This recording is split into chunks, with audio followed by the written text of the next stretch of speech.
Singing by Roshan Prajapati, music by Nishad राज।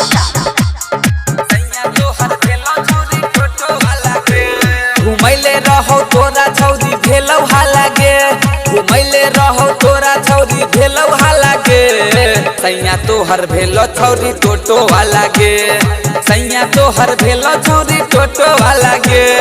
जिला समस्तीपुर छौरा ताजपुर वाला गे, जिला समस्तीपुर छौरा ताजपुर वाला गे, सैया तोहर भेलो छौरी टोटो वाला गे, सैया तोहर भेलो छौरी टोटो वाला गे। म्यूजिक बाय निशाद राज।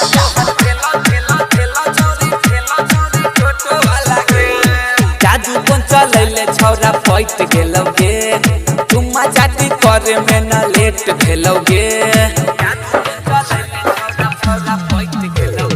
जादू कोन चलैले छौरी पैट गेलौगे, चुम्मा चाटी करे में न लेट भेलौगे। हल्कौआ कवारी में न पहले हालागे, हल्कौआ कवारी में न पहले हालागे, सैया तोहर भेलो छौरी टोटो वाला गे, सैया तोहर भेलो छौरी टोटो वाला गे। म्यूजिक बाय निशाद राज। रोशन प्रजापति, गे टोटो वाला छौरा संगे बैठ गेले गे, दिलवा में तोरा छौरी बैस गेलौगे। टोटो वाला छौरा संगे बैठ गेले गे, दिलवा में तोरा छौरी बैस गेलौगे।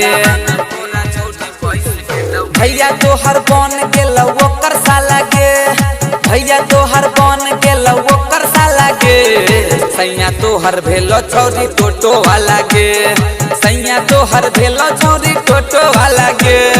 जिला समस्तीपुर छौरा ताजपुर वाला गे, जिला समस्तीपुर छौरा ताजपुर वाला गे, सैया तोहर भेलो छौरी टोटो वाला गे, सैया तोहर भेलो छौरी टोटो वाला गे।